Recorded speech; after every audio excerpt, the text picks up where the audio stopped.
आज हम deep neck double कटोरी ब्लाउज की कटिंग करना बताएंगे, वो भी बहुत ही आसान तरीके से। अगर आपकी भी ब्लाउज में शोल्डर गिरती है तो ये वीडियो आपके लिए बहुत ही हेल्पफुल होने वाली है, क्योंकि आज जो मैं टिप्स बताने वाली हूँ इस टिप्स को फॉलो करके आप सभी साइज की डीप नेक ब्लाउज की कटिंग कर सकते हो और इसमें शोल्डर भी नहीं गिरेगी। फ्रेंड्स, चैनल पर नए हैं तो प्लीज चैनल को सब्सक्राइब कर दीजिएगा और वीडियो को एक लाइक जरूर कीजिएगा। आप लोग वीडियो तो देखते हैं पर वीडियो को एक लाइक नहीं करते, तो प्लीज फ्रेंड्स एक लाइक कीजिएगा और कमेंट में मुझे जरूर बताइएगा कि ये वीडियो आप लोगों को कैसी लगी। चलिए अब हम इसकी कटिंग करना शुरू करते हैं।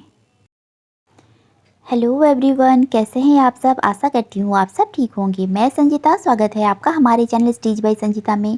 तो फ्रेंड्स देखिए, आज हम इस ब्लाउज की कटिंग करने वाले हैं और इसके लिए हमने अस्तर को भी ले लिया है 1 मीटर। तो सबसे पहले हम अस्तर के ऊपर कटिंग करेंगे और फिर मेन फैब्रिक के ऊपर कटिंग करेंगे। तो फ्रेंड्स, अगर आपके ब्लाउज में शोल्डर गिरती है तो ये वीडियो देखने के बाद आपका भी शोल्डर कभी भी नहीं गिरेगी, और चाहे आपका डीप नेक जितना भी हो। तो आज हम 40 से लेकर 42 इंच चेस्ट के लिए ब्लाउज को बनाने वाले हैं। तो चलिए अब हम इसे खोलकर और फोल्ड करके रख लेते हैं। देखिए, हमने यहाँ पर 12 इंच पे फैब्रिक को फोल्ड करके रखा है और सबसे पहले हम नीचे से एक स्ट्रेट लाइन इस तरीके से बना लेंगे और यहाँ से हम ब्लाउज की लंबाई के लिए मार्किंग करेंगे। तो ब्लाउज की लेंथ है 15 इंच, तो हम यहाँ से इंची टेप को रखेंगे और 16 इंच पे इस तरीके से मार्क कर लेंगे और इस लाइन को भी यहाँ से सीधा कर लेंगे। अब देखिए, शोल्डर की लाइन के ऊपर हमें इंची टेप को रखना है और यहाँ से हम शोल्डर के लिए आर्म होल के लिए मार्किंग करेंगे। तो आर्म होल के लिए हम यहाँ पर 7 इंच पे मार्क करेंगे और इस लाइन को भी हम इस तरीके से स्ट्रेट कर लेंगे। तो इस तरीके से हमने सीधा कर लिया है। अब देखिए, चेस्ट की चौथाई भाग में हमें इस तरीके से मार्क करना है। तो चेस्ट है 42 इंच, तो हम यहाँ पर 10.5 इंच पे मार्क करेंगे और 1.5 इंच हम यहाँ पर एक्स्ट्रा मार्जिन के लिए मार्क को लगा लेंगे। अब देखिए, वेस्ट है हमारा 36 इंच, तो 36 का चौथाई भाग हुआ 9 इंच, तो हमें यहाँ पर 9 इंच पे मार्क करना है 1 इंच डार्ट के लिए और 1.5 इंच हम यहाँ पर एक्स्ट्रा मार्जिन के लिए मार्क को लगाएंगे। अब चेस्ट लाइन और वेस्ट लाइन को इस तरीके से मिलाना है और इस तरीके से हमें लाइन ड्रॉ कर लेनी है और फिटिंग वाली लाइन को भी हम यहाँ से इस तरीके से लगा लेंगे। तो देखिए फ्रेंड्स, अब हम शोल्डर के लिए मार्किंग करेंगे। तो शोल्डर को हम 5.75 इंच पे इस तरीके से मार्क करेंगे और इस लाइन के ऊपर भी हमें 5.75 इंच पे मार्क करना है और इन दोनों पॉइंटों को मिलाते हुए आर्म होल लाइन ड्रॉ कर लेंगे। क्योंकि ये डीप नेक है तो हमें इसलिए 5.75 इंच पे इस तरीके से मार्किंग करना है। और इस तरीके से देखिए, इस लाइन के ऊपर से इंची टेप को रखना है और इसे फोल्ड करते हुए सेंटर में मार्क कर लेंगे और 2 सूत्र जितना हमें बाहर की ओर मार्क करना है और इस तरीके से लाइन को मिलाते हुए हमें आर्म होल ड्रॉ कर लेनी है। तो फ्रेंड्स, अगर आप बिगनर से और आर्म होल ड्रॉ करना आपको सही तरीके से नहीं आता है तो आप कर्व स्केल की मदद से भी आर्म होल ड्रॉ कर सकते हैं। और इसका गैप देखिए, आपको इसे 1.5 इंच पे रखना है और गले की चौड़ाई के लिए हमने 2.5 इंच पे मार्क किया है और यहाँ से गले की लंबाई के लिए हमने 10.5 इंच पे इस तरीके से मार्क किया है। इस तरीके से मार्क करने के बाद देखिए, इसकी चौड़ाई हम यहाँ से 3 इंच की रखेंगे और इन दोनों पॉइंटों को मिलाते हुए इस तरीके से लाइन ड्रॉ कर लेंगे। तो हमें नेक की जो चौड़ाई है वो हमें 2.5 इंच ही रखनी है। इससे ज़्यादा करेंगे तो वो शोल्डर गिरेगी ही गिरेगी। तो देखिए, इस तरीके से हमें वी नेक की शेप देना है, क्योंकि आज हम वी नेक ब्लाउज को बनाने वाले हैं। तो इस तरीके से आप बहुत ही ईजी तरीके से कर्व स्केल की मदद से वी नेक को इस तरीके से बना सकते हैं और ये पहनी हुई ही बहुत ही सुंदर लगती है। तो इस तरीके से हमने मार्क को कर लिया है गले की। अब देखिए, इंची टेप को इस लाइन के ऊपर से रखना है और इसे सेंटर में फोल्ड करके एक मार्क को कर लेना है और इस मार्क को हमें ऊपर की ओर बढ़ाते हुए एक मार्क को कर लेंगे और यहाँ से देखिए, नीचे की लाइन की दोनों तरफ हमें हाफ इंच पे मार्क करना है और इस पॉइंट के साथ मिलाते हुए लाइन बना लेंगे।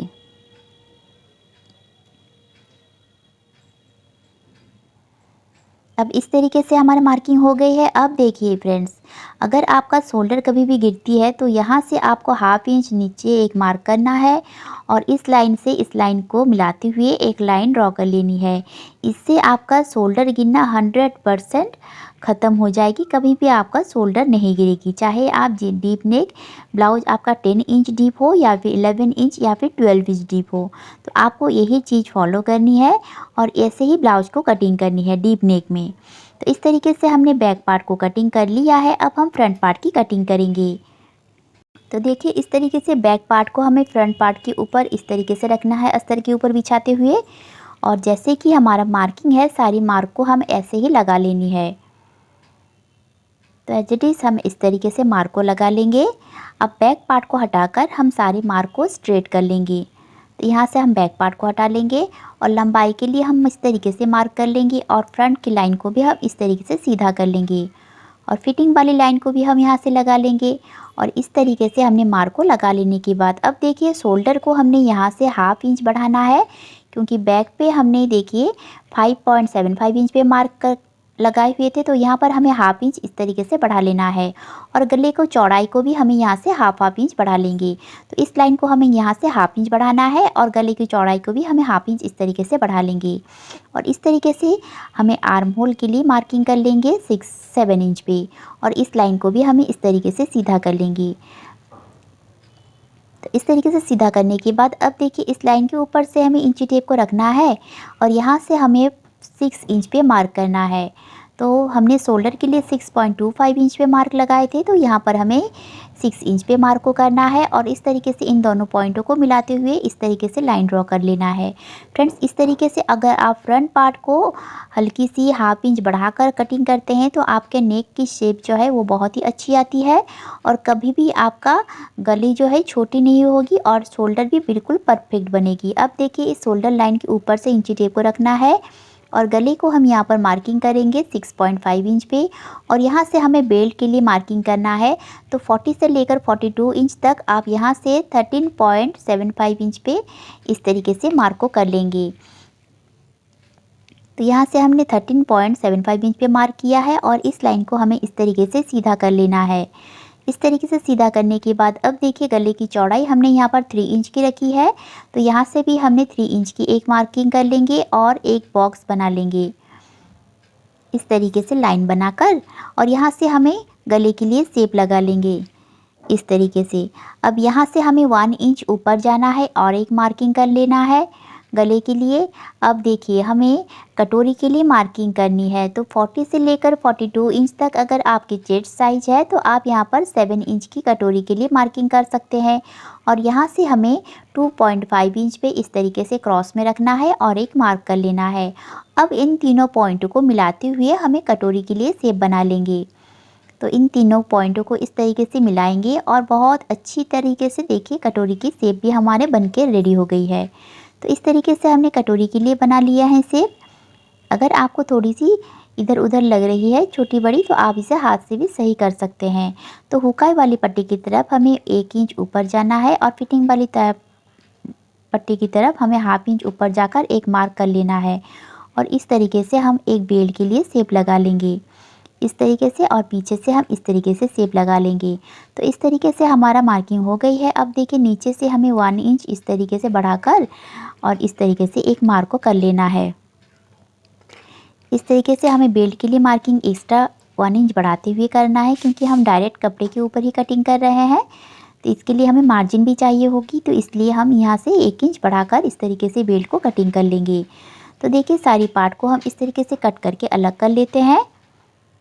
फ्रेंड्स, अगर आप कोई भी साइज़ की ब्लाउज़ की कटिंग देखना चाहते हैं तो मुझे कमेंट में मेजरमेंट लिख कर दीजिएगा, मैं इस ब्लाउज़ की कटिंग आप लोगों के साथ शेयर करूँगी। तो देखिए फ्रेंड्स, इस तरीके से अगर आप ब्लाउज़ की कटिंग करते हैं तो आपके ब्लाउज़ में फिटिंग बिल्कुल परफेक्ट आएगी। तो इस तरीके से हम कटिंग कर लेते हैं। अब देखिए हम कटोरी को कटिंग करेंगे। तो कटोरी कटिंग करने के लिए सबसे पहले हमें देखिए इस तरीके से अस्तर को डबल फोल्ड में कर बिछा लेना है।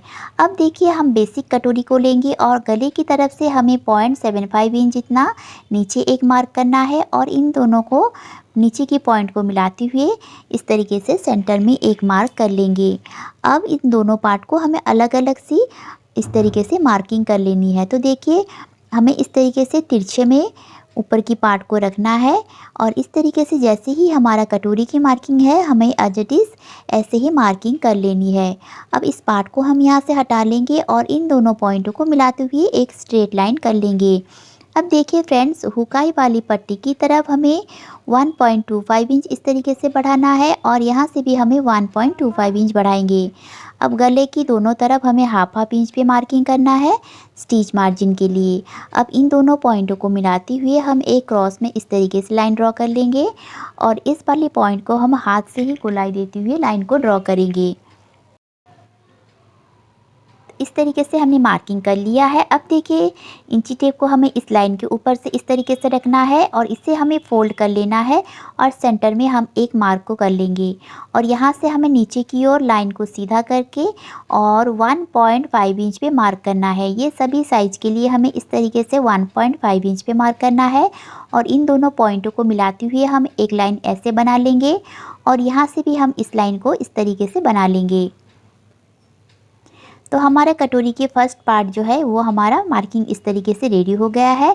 अब देखिए नीचे से हम हल्की सी इस तरीके से गोलाई दे देंगे, इससे आपका कटोरी की फिटिंग जो है बहुत ही अच्छी आएगी। अब देखिए सेकंड पार्ट को कटिंग करने के लिए हमें नीचे से एक स्ट्रेट लाइन इस तरीके से हम बना लेंगे और हाफ इंच मार्जिन छोड़ती हुई और एक लाइन को हम यहाँ से ड्रॉ कर लेंगे और साइड से भी हमें इस लाइन को सीधा कर लेंगे।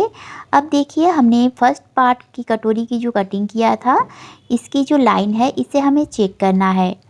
तो इंची टेप को हमें रखेंगे इस लाइन के ऊपर से 9.25 इंच आ रहा है, तो हमें इस तरीके से चेक करना है और यहाँ से हमें 9.25 इंच पे एक बॉक्स इस तरीके से बना लेंगे। तो यहाँ से हम 9.25 इंच पे मार्क करेंगे और यहाँ से हम सीधा लाइन एक बना लेंगे।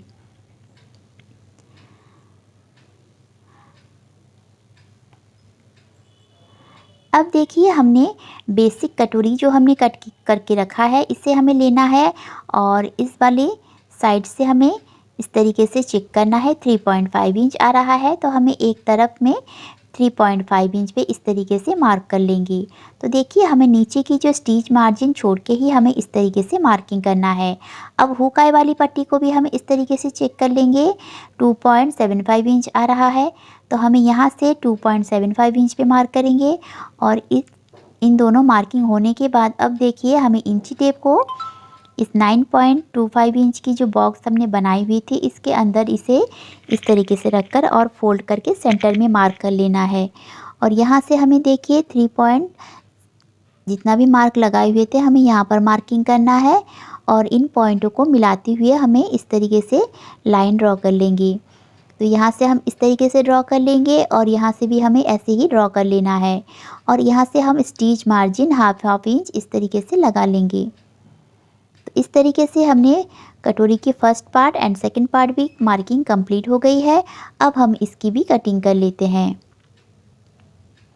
तो फ्रेंड्स देखिए इस तरीके से सारी पार्ट हमारी कटिंग होने के बाद हम मेन फैब्रिक के ऊपर इस पीस को रखेंगे और हाफ इंच एक्स्ट्रा बढ़ाते हुए सारी मेन पार्ट को कटिंग कर लेंगे। आशा करती हूँ आज की वीडियो आप लोगों को अच्छी लगी होगी।